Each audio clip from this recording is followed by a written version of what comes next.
Magandang gabi sa ating lahat. Ang pag-usapan natin, maraming tumatawag sa akin ay ang patungkol sa mga claims at saka mga yung hindi pa nila natatanggap. So, unang babanggitin ko dito yung Bureau of Custom. Yung kanilang incentive, matagal na yun, ilang taon na. Hanggang ngayon, hindi pa nyo binibigay. Panawagan, Bureau of Custom. Mawa naman kayo sa tao ninyo. Kaya nga ang naisipan ng iba ay nagdanakaw o nangungurakot o nagpipressure sa mga client dyan sa Bureau of Custom. Bakit ayaw nyo ibigay? Ang daming pera dyan sa Bureau of Custom. Dinadala nyo na nga lang sa Malacanang. Base sa aking information na siya mismo ang nagbibitbit dyan sa Malacanang. Bakit yung tao ninyo mismo ay hindi nyo ma-priority bigyan? Kaya nanawagan ako sa Bureau of Custom. Doon naman sa Northern Samar, yung sa BSW, nanawagan ako dyan sa province of Northern Samar. Sino man nakarinig dyan sa Northern Samar, alayon lang pag-share ini para makaabot sa concerned office kay Governor. Governor Ong, makaabot sa kanya na may mga incentive ang mga BSW na diri pa nakakarawat na maramdaman ka mo, BSW, didala na umaasa tapos ibibiting nyo pa ang kanilang mga insentibo. Diyan naman patungkol sa veterans, okay naman na umaksyon sila sa panawagan natin sa gamot at may available na gamot. Pero ang problema lang, mayroon pa rin problema dyan sa mga confined sa veterans. May mga gamot pa kayo na hindi nyo nabibili na nire-require nyo pa yung pasyente nyo bumili sa labas. Kaya sabi ng iba ay mas maganda na lang yata magpa-confine sa mga provincial hospital at natatugunan pa ang mga pangailangan nila. So nakakaya yan. Yung veterans kasi na yan, Memorial Medical Center, nabuo yan dahil sa aming mga veterano, sa aming mga pensyonado. Without veterans, wala kayo dyan. Hindi kayo pwedeng mamuno dyan. So nanawagan ako, iparating nyo sa kinakaukulan lahat ng taga-veterans at lahat ng mga pensyonado na kasama dyan sa veterans, i-share nyo ng i-share para makarating sa kinuukulan at para maging concern yung kasama natin. At saka yung mga empleyado dyan, may mga incentive pa raw na hindi nila natatanggap. Bakit ayaw nyong ibigay mga insentibo ng inyong mga tauhan? Sa Biluna, mayroong ganon. Aywan ko lang kung naibigay na, kasi last year pa in-issue sa akin. Huwag nyong baliwalain ang requirements o incentive ng inyong mga tauhan.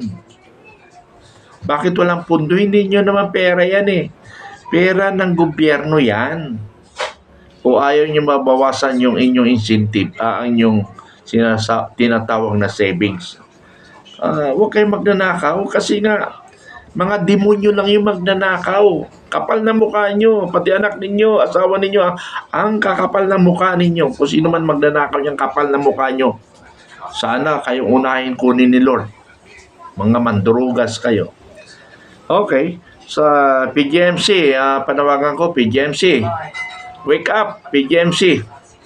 Ibigay nyo ang para sa ating mga veterano, sa ating mga pensyonado, lalo na mga widows na umiiyak na. So,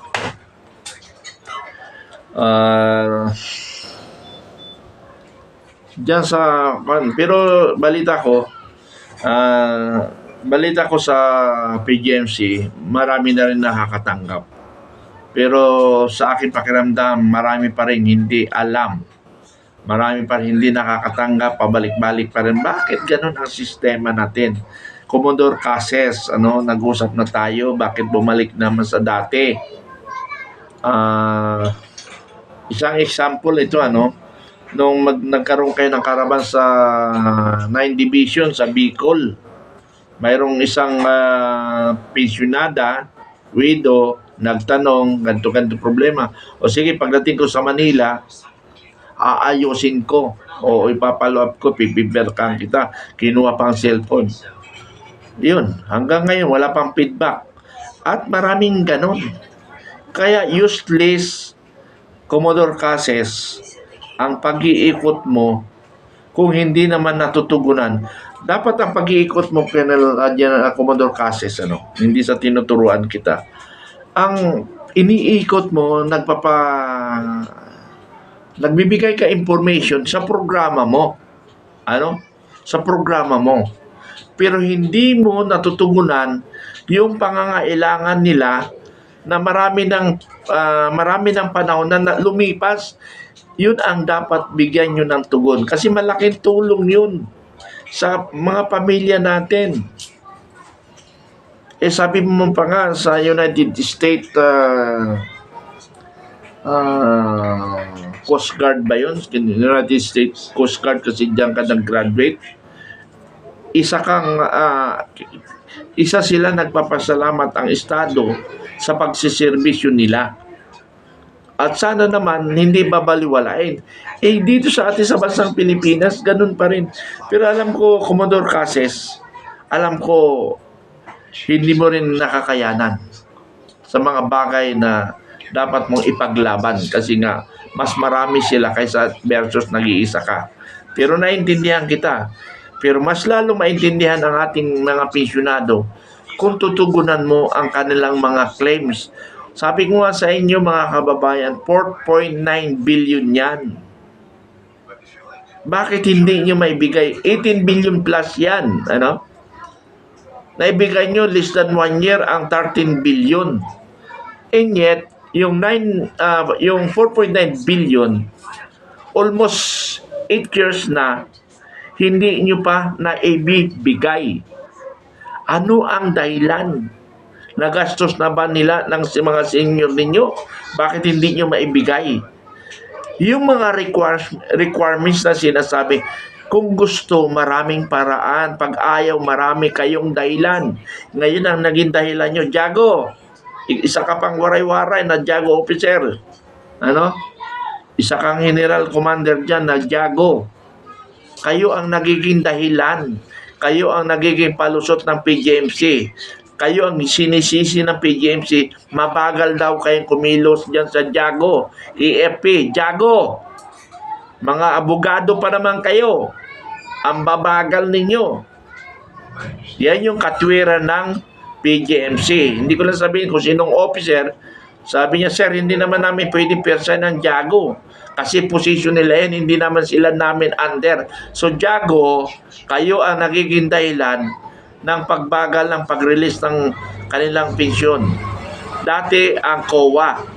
Binul out ko yung mga gagong COA. Ayun.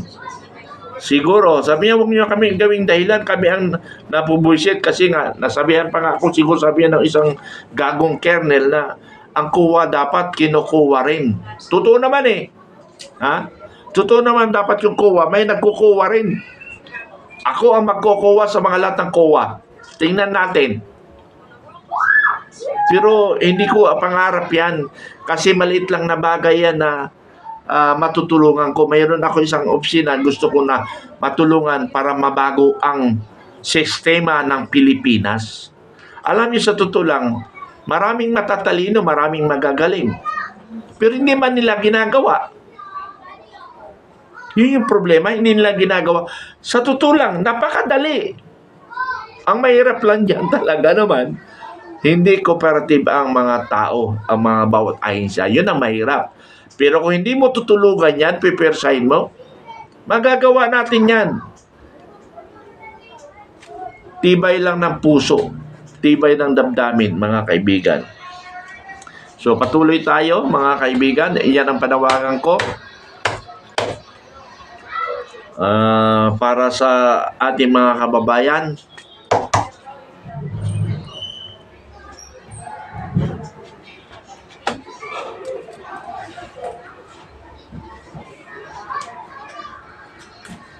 So, yun na lang siguro ang gusto kong iparating sa inyo.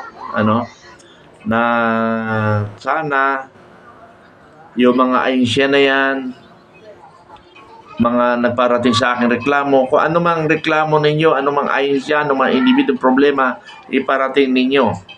Sa ngayon kasi ang kakayahan ko lang is idadaan ko sa social media.